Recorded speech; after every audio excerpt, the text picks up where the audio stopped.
예수님께서는 곧 다가올 6월절에 대적들에 의해서 체포당하시고 십자가에 못 박혀 죽으실 것을 다 알고 계셨습니다. 예수님은 우리와 똑같은 참 사람이세요. 사람이신 예수님께서 자기가 곧 가장 치욕스럽고 처참하게 죽임 당할 것을 아시는 거죠. 이런 형편의 사람이면 극도의 두려움과 공포, 고통을 느끼고 완전히 멘붕 상태에 빠지지 않겠습니까? 그런데 예수님은 이런 자신을 부인하고 사랑을 행하세요. 자, 오늘 본문인 1절을 함께 읽어보겠습니다.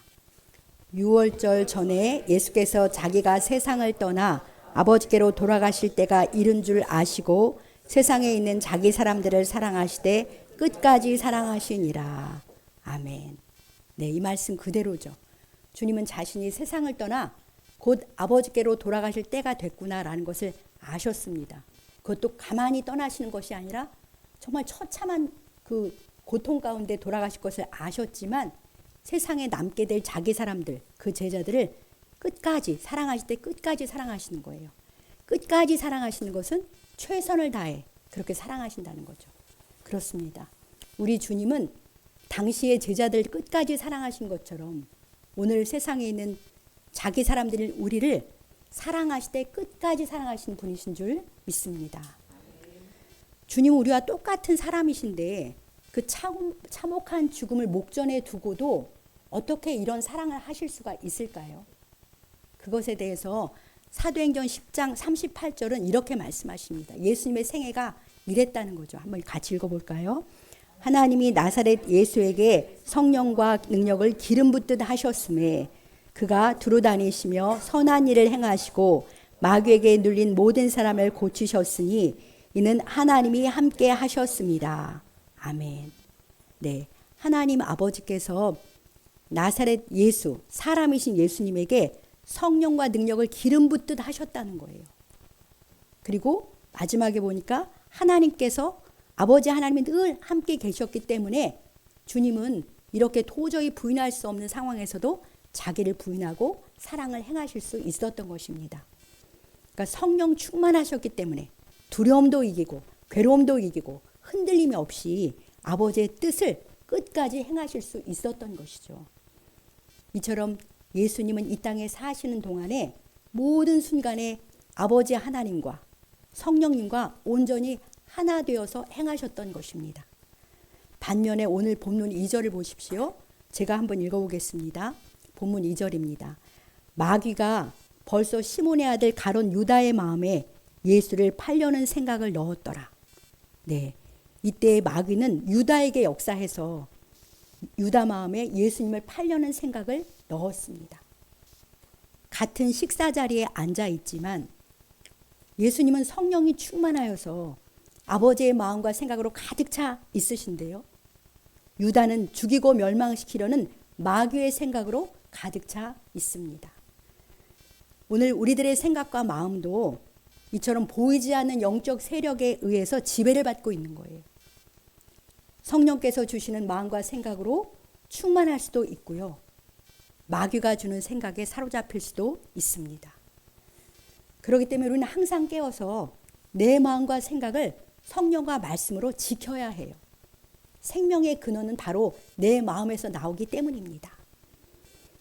이제 6월절이 다가와서 주님은 사랑하시는 제자들과 함께 마지막 6월절 만찬을 하게 되었습니다. 이 마지막 6월절 식사 중에 주님은 떡을 떼어서 방금 찬양한 그대로죠. 떡을 떼어서 제자들에게 주시면서 이것은 너희를 위한 내 몸이니 받으라 먹으라 이렇게 말씀하셨습니다.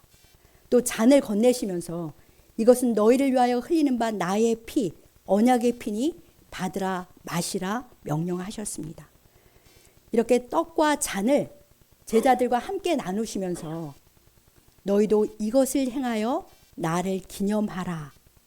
그렇게 성찬을 제정해 주신 거예요. 죄 없으신 예수님께서 거룩한 자신의 몸과 피를 우리를 위해 십자가에서 내어주실 것, 그것을 앞서서 말씀해 주시는 거죠. 그러나 당시의 제자들은 아직 주님의 이 말씀의 의미를 깨닫지는 못했습니다. 그 식사 중에서 주님은 아버지 하나님이 자신에게 모든 것을 맡기셨다는 것을 생각하셨어요. 동시에 자신은 곧 그런데 아버지께로 돌아가실 것도 아셨습니다. 자, 아버지께서 아들 예수님의 손에 맡기신 모든 것, 그것은 무엇입니까? 먼저는 죄인인 우리들의 구원 문제를 예수님께 맡기셨어요.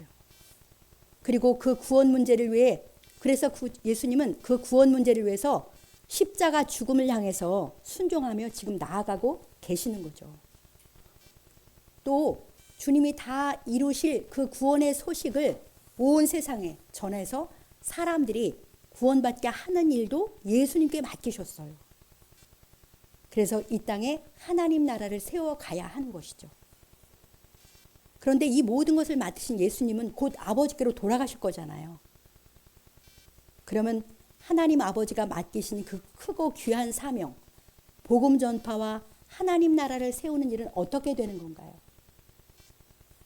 예수님은 그 사명을 위해서 12제자를 이미 택하셔서 3년간 동고동락하시면서 가르치시고 훈련시키셨잖아요.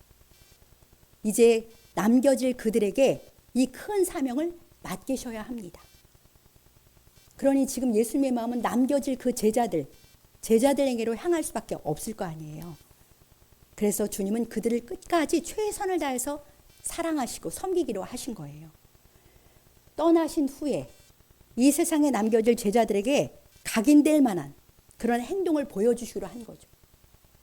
그들에게 깊이 새겨주고 싶은 진리와 삶의 태도를 행동으로 보여주십니다. 그래서 행하신 것이 바로 세족식인 거죠. 우리 본문 4절 5절을 같이 읽겠습니다.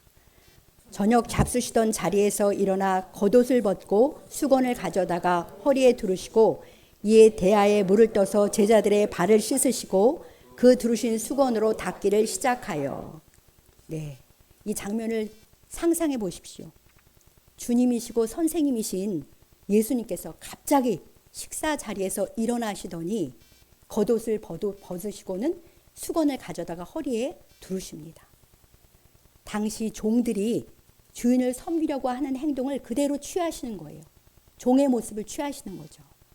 그리고는 대야에 물을 떠오시더니 제자들 한 사람 한 사람의 냄새나고 더러운 발을 깨끗이 씻어주기 시작하십니다.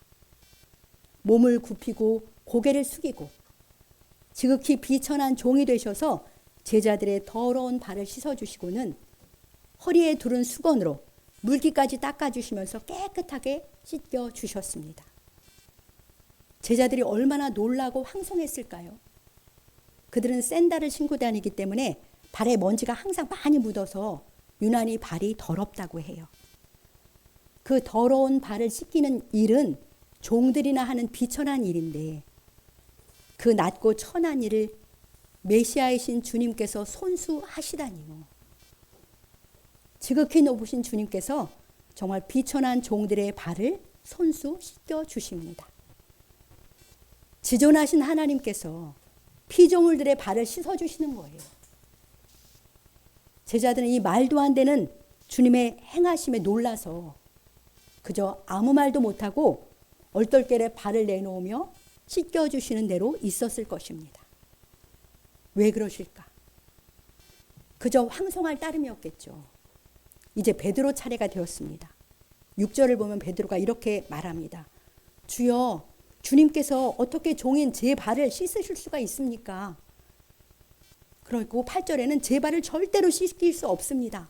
아주 강하게 거절을 해요. 베드로의 이런 반응은 인간적으로 보면 너무 타당한 반응같이 보이지요. 그러자 예수님께서 말씀하십니다. 자, 본문 7절 8절인데요. 우리 7절 8절을 같이 읽어보겠습니다. 예수께서 대답하여 이르시되 내가 하는 것을 내가 지금은 알지 못하나 이후에는 알리라. 베드로가 이르되 내 발을 절대로 씻기지 못하시리이다. 예수께서 대답하시되 내가 너를 씻어주지 아니하면 내가 나와 상관이 없느니라. 아멘. 사랑하는 성도 여러분, 내가 하는 것을 내가 지금은 알지 못하나 이후에는 알리라. 주님 그렇게 말씀하시는데요. 그러면 지금의 우리들, 이후의 우리들은 주님이 하신 그 일의 의미를 알고 있습니까? 하나님이신 예수님께서, 주님이신 예수님께서, 선생님이신 예수님께서 자기 백성이며 종이며 제자인 그들의 더러운 발을 손수 씻어주신 그 진정한 의미는 무엇입니까? 예수님께서 곧 사형수가 되셔서 모욕과 멸시와 수치를 당하시고 말할 수 없는 고통 중에 십자가에 못 박혀 죽임 당하실 것입니다. 그 십자가 죽으심이야말로 지극히 높으시고 거룩하신 주께서 악하고 더러운 우리들의 모든 죄악을 씻겨주시는 은혜의 행위요 희생의 사랑임을 깨닫게 해주시는 그런 모습인 거예요. 앞서서 보여주신 것이죠. 주님은 세족식을 통해서 첫 번째로 높고 거룩하신 주님께서 십자가에 못 박혀 죽으심은 낮고 천한 우리의 더러운 죄를 씻기시고 용서하시는 사건이라는 그 진리를 앞서서 보여주시는 것입니다. 그러니까 세족식은 단순히 겸손과 섬김의 본을 보여준 것 그 이상이라는 거죠. 더 근본적인 우리들의 필요, 즉 우리의 추악한 죄를 씻겨주고 용서해 주시는 우리 주님의 구속의 사랑을 보여주시는 것입니다. 이 진리를 주님은 이렇게 말씀하시잖아요.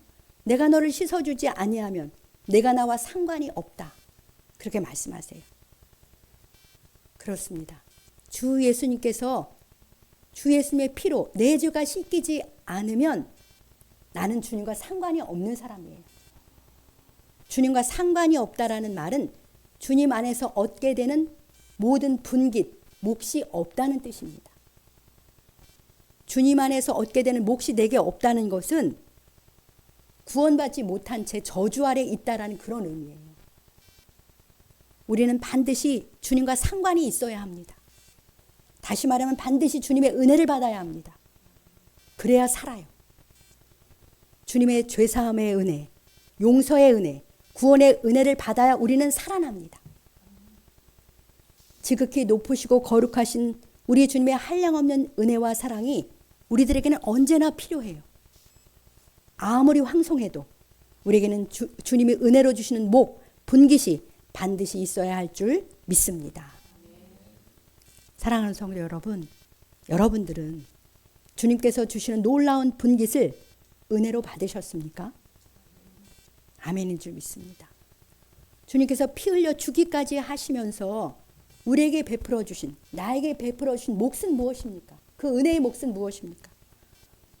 주님 안에서 하나님 앞에 내가 의롭다고 인정을 받아서 하나님의 자녀가 된 것입니다. 천지를 창조하시고 운행하시는 그 전능하신 주권자의 사랑받는 자녀예요. 그것이 첫 번째로 받은 몫입니다. 예수님의 아버지께서 우리의 아빠 아버지가 되신 것이죠. 또 주님이 아시는 자가 되었어요. 심판 때에 주님이 내가 너를 모른다 하면 우리는 지옥행이에요. 그런데 주 예수님의 십자가의 죽으심과 보혈 흘려 주심이 내 죄를 위함인 줄 알고 내 죄를 회개했다라는 것은 그냥 입으로 회개하는 게 삶의 방향전환을 한 거예요. 그리고 예수님을 믿는 우리는 주님이 아시는 바가 되어서 천국에 들어가는 줄 믿습니다. 또한 매일 주님과 친밀한 사귐의 복, 동행의 복, 임마누엘의 복을 우리가 누리게 된 것이죠. 이 모든 신령한 몫이, 복들이 죽음으로 내 모든 죄를 씻기시고 용서해 주신 주님의 은혜로 얻게 된 분깃입니다. 이 엄청난 몫을 은혜로 받은 자로서 우리가 그런 자잖아요. 감사와 기쁨으로 주님 앞에 영광을 돌리며 하나님 나라를 세워가는 사명도, 이 땅에 세워가는 사명의 몫도 우리들이 감당해야 합니다. 그것은 영광이에요. 오늘의 성찬식과 세족식을 통해서 우리의 모든 죄를 깨끗이 씻겨주신 우리 주님께 깊은 감사로 영광을 돌리시길 주님의 이름으로 간절히 축복합니다. 당시 제자들은 예수님이 부활 승천하시고 성령 받고 나서야 주님과 함께 했던 성찬식과 세족식을 떠올리면서 십자가 사건의 참 의미를 깨닫게 되었겠지요. 그 크신 은혜와 사랑을 깨닫고는 그들은 말할 수 없는 감사와 감격에 휩싸였을 것입니다. 아, 그래서 그렇게 하셨구나. 그래서 그 감격에 찬 그들은 목숨까지도 아끼지 않고 복음을 전하면서 하나님 나라를 헌신적으로 세워갔습니다. 그들의 헌신으로 오늘 우리에게까지 이 생명의 복음이 전해진 거잖아요. 저와 여러분들도 동일한 주님의 은혜와 사랑을 받은 자잖아요. 우리도 받은 은혜에 합당하게 우리 주님과 복음을 위해서 그렇게 달려가야 할 줄 믿습니다. 나를 살리시려 주님이 그토록 참혹한 고통을 당하고 죽으셨는데 어떻게 그 사랑을 알지 못할 때랑 똑같은 마음과 행동으로 살 수가 있겠습니까? 마땅히 달라져야 할 줄 믿습니다. 구소련의 수용소에서 있었던 일인데요. 보리스 콘펠드라는 유대인 의사가 있었습니다. 그는 한 젊은이의 수술을 앞두고 있었는데요. 그러니까 소련의 간부들이 그를 살릴 필요가 없다고 죽도록 놔두라고 그렇게 말해요. 그런데 이 의사는 그리스도인이었습니다. 그래서 간절히 기도한 끝에 그를 수술하고 살리기로 결정합니다. 이것은 수용소 규정을 어긴 것이기 때문에 그는 목숨을 건 선택을 한 거예요. 그 의사는 이 청년을 살려낸 대가로 결국 처형을 받게 됩니다. 처형을 받기 전날 의사 보리스는 청년에게 자신이 죽음을 무릅쓰고 그를 살려낸 이유는 자기 안에 계신 생명이신 예수 그리스도 때문이라고 그렇게 알려줍니다. 그런데 그가 살려낸 사람이 바로 그 유명한 소련의 작가 솔제니친이에요. 그러니까 솔제니친이 간증을 한 거죠. 솔제니친은 자신이 살린 의사가 전해준 예수님을 믿고 예수님을 증거하는 자가 되었고 우리가 아는 대로 1970년에 노벨상 수상자가 되잖아요. 솔제니친은 의사 보리스에게 물어본 거예요. 나 때문에 이렇게 죽는 것이 두렵지 않느냐 그렇게 질문을 했는데 그 의사가 이렇게 대답했다고 합니다. 이미 당신과 나를 살려내기 위해 죽으신 분이 바로 예수 그리스도십니다. 그분 안에만 영원한 삶이 약속되어 있습니다. 이제 그렇게 말한 거예요. 나와 우리를 살려내기 위해 죽으신 예수 그리스도를 만나 그 희생의 사랑에 감격한 의사 보리스는 삶으로 예수 그리스도를 보여준 것이죠. 그를 통해 주님을 본 솔제니친도 예수 그리스도를 믿게 되었고 그의 작품 속에 신앙을 나타내며 주님을 증거하며 살게 되었습니다. 추방도 당하기도 했잖아요. 주님께로부터 동일한 은혜와 사랑을 받은 우리들이에요. 나와 우리를 살려내기 위해 죽으신 주 예수 그리스도의 사랑에 우리도 감격하며 주님의 사랑과 용서를 행하며 살아야 할 줄 믿습니다. 우리 주님께로부터 넘치는 사랑을 받은 자로서 그 사랑을 실제 행하며 살아가므로 주께 영광 돌리며 살아가는 우리 모두가 되시길 간절히 소망합니다. 자, 주님이 씻기지 않으면 주님과 상관이 없다라는 말을 듣고 베드로가 그렇게 말하잖아요. 주여 내 발뿐 아니라 손과 머리도 씻어주옵소서. 이렇게 고백하자 주님이 이렇게 말씀하십니다. 우리 10절을 같이 읽겠습니다. 예수께서 이르시되 이미 목욕한 자는 발밖에 씻을 필요가 없느니라. 온몸이 깨끗하니라. 너희가 깨끗하나 다는 아니니라 하시니. 네, 회개하고 주 예수님 믿은 자는 이미 영혼이 목욕을 한 자예요. 주님의 거룩한 보혈로 우리의 영혼이 깨끗이 씻겨 목욕한 우리들입니다. 이제 우리는 발밖에 씻을 필요가 없어요.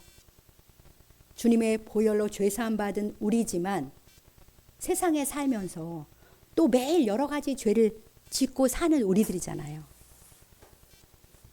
그래서 목욕한 사람이 밖에 나가서 발을 더럽혀 오는 거랑 똑같은 거예요. 이 더러워진 발을 우리는 매일매일 씻잖아요. 실제로 집에서. 그것처럼 우리는 매일 주님께 나아가 지은 죄를 자백하고 회개함으로 발을 씻는 것처럼 내 영혼을 다시 깨끗게 해야 된다는 말씀인 거죠. 그래서 우리가 예배 때마다 4가지의 죄사함의 은총의 말씀을 주님 앞에 이렇게 믿음으로 고백하는데요. 여러분들이 잘 아는 요한일서 1장 9절 말씀. 미쁘시고 의로우신 주님께서 자백한 우리의 죄를 사해 주시고 모든 불의에서 우리를 깨끗게 해 주시는데 바로 예수님께서 피 흘려 주셨기 때문에 날마다 발도 그 보혈로 씻어서 다시 정결하게 되는 것이죠. 죄 짓고 또 회개하고 또 용서받고 이런 우리의 행태가 때로 뻔뻔하게 느껴지잖아요. 그래도 우리는 그 주님의 은혜를 받아야 살아요. 황송하지만 더러워진 내 발을 계속 주님께 내밀고 씻김을 받는 그런 은혜를 누리며 살아가시기 바랍니다. 그 시간을 통해서 주님과 더 가까워지는 거예요. 그 사랑에 더 감격하게 됩니다. 한없는 주님의 보혈의 능력으로 우리를 정결하고 거룩해 하시는 주님의 크신 은혜를 더욱 누리며 살아가시길 우리 주님의 이름으로 축복합니다. 이제 본문 14, 15절을 함께 읽겠습니다. 내가 주와 또는 선생이 되어 너희 발을 씻었으니 너희도 서로 발을 씻어주는 것이 옳으니라. 내가 너희에게 행한 것 같이 너희도 행하게 하려 하여 본을 보였노라. 아멘. 네, 예수님이 우리의 주님이시고 선생님이신데 우리들의 발을 씻겨주셨잖아요. 매일 씻겨주시잖아요. 그러면서 너희도 서로 발을 씻겨주는 것이 옳다. 그렇게 말씀하십니다. 그러면서 주님이 우리들에게 행하심 같이 너희도 행하게 하려고 내가 이렇게 본을 보이는 것이라고 말씀하셨어요. 주님은 세족식을 통해서 두 번째로 우리도 서로 발을 씻겨주며 그렇게 살라 말씀하십니다. 다시 말하면 서로의 허물과 죄를 용서해주며 살라고 그렇게 말씀하시는 거예요. 우리들이 거듭난 하나님의 자녀임에도 불구하고 때로 옛사람의 소욕을 따라서 이기적으로 말하고 행동해서 서로에게 상처와 아픔을 주고받습니다. 사실 이런 일은 허다하잖아요. 가족 간에도 일어나고 성도 간에도 일어나고 직장에서나 어디서나 일어나는 일입니다. 이때 우리는 주님께 받은 그 용서를 기억하고 기꺼이 상대의 허물과 죄를 용서해 주어야 하는 거죠. 반대로 내가 누군가에게 상처와 아픔을 주었을 때는 빨리 용서를 빌고 필요하면 보상도 해 주어야 합니다. 주님께서 우리의 발을 씻어주심은 우리도 서로 발을 씻어주며 살라 하시는 그런 말씀이에요. 서로 죄를 고하고 서로 죄를 용서하며 살아감으로써 주님이 본을 보여주신 대로 따라 사시기 바랍니다. 세 번째로 우리도 겸손히 낮아져서 다른 사람을 섬기며 살아야 하는 거죠. 주님이시지만 자기를 비워 종의 형체를 가지신 예수님처럼 우리도 겸손히 나를 비우고 종의 모습으로 섬겨야 합니다. 내 자아로 충만하면 우리는 남을 절대로 섬길 수가 없어요. 일단 다른 사람의 필요조차 보이지 않아요. 우리가 속한 하나님 나라는 섬김에 있어서 세상 나라와 패러다임 자체가 완전히 달라요. 어떻게 다른지 마태복음 20장 25절로 28절 좀 길지만 뜻을 생각하면서 같이 읽어보겠습니다. 예수께서 제자들을 불러다가 이르시되 이방인의 집권자들이 그들을 임의로 주관하고 그 고관들이 그들에게 권세를 부리는 줄을 너희가 알거니와 너희 중에는 그렇지 않아야 하나니 너희 중에 누구든지 크고자 하는 자는 너희를 섬기는 자가 되고 너희 중에 누구든지 으뜸이 되고자 하는 자는 너희의 종이 되어야 하리라. 인자가 온 것은 섬김을 받으려 함이 아니라 도리어 섬기려 하고 자기 목숨을 많은 사람의 대속물로 주려 함이니라. 아멘. 네, 세상은 당연히 집권자들, 권세자들이 아랫사람을 임의로 주관하고 권세를 부립니다. 높은 자리에 있는 사람들은 당연히 섬김을 받고요. 낮은 자리에 있는 사람들은 고개 숙여 그들을 섬깁니다. 그러나 하나님 나라에 속한 우리 중에는 그렇지 않습니다. 도리어 섬기는 자가 큰 자입니다. 으뜸인 자가 종이 되는 거예요. 하나님 나라의 리더는 섬기는 자입니다. 이것이 하나님 나라의 섬김 패러다임입니다. 어떻게 이런 새 질서가 세워지게 되었습니까? 하나님 나라의 왕이시며 주님이신 예수 그리스도께서 그 백성이며 종인 우리를 섬기려 오셨고 실제로 섬겨주셨기 때문입니다. 주님은 자신의 거룩한 목숨을 죄 있는 우리의 대속물로 십자가에서 내어주시기까지 섬겨주셨어요. 목숨 주기까지 섬겨주셨어요. 이러한 예수님의 본을 따라서 또 섬기는 자로 살라 하시는 주님의 말씀을 따라서 하나님 나라의 시민인 우리는 언제 어디서나 낮은 자세로 다른 사람을 먼저 섬기며 살아야 할 줄 믿습니다. 끝으로 주님이 우리에게 주시는 축복의 말씀을 마음에 새기며 말씀을 마치겠습니다. 16, 17절 말씀을 같이 읽겠습니다. 내가 진실로 진실로 너희에게 이르노니 종이 주인보다 크지 못하고 보냄을 받은 자가 보낸 자보다 크지 못하나니 너희가 이것을 알고 행하면 복이 있으리라. 아멘. 주님이 사랑으로 진실로 진실로 하시면서 우리들에게 말씀해 주세요. 종이 주인보다 크지 못하잖니. 보냄을 받은 자가 보낸 자보다 크지 못하잖아. 하시면서 우리의 주인이신 주님이 용서하시고 주님이 겸손히 섬기셨습니다. 우리를 보내신 주님은 죽기까지 순종하시며 섬기셨어요. 그러니 그분의 종이며 보냄을 받은 우리도 마땅히 용서하고 섬기며 살아야 하는 것이죠. 마땅히 끝까지 순종하며 섬겨야 합니다. 이 진리를, 이 도리를 알고 실제 행하는 사람은 복이 있다. 이렇게 주님께서 축복하십니다. 이 축복의 약속을 굳게 믿고 서로 용서하며 언제나 늘 겸손한 자세로 다른 사람을 섬기며 살아서 약속하신 복을 누리며 살아가시길 우리 주님의 이름으로 간절히 축복합니다.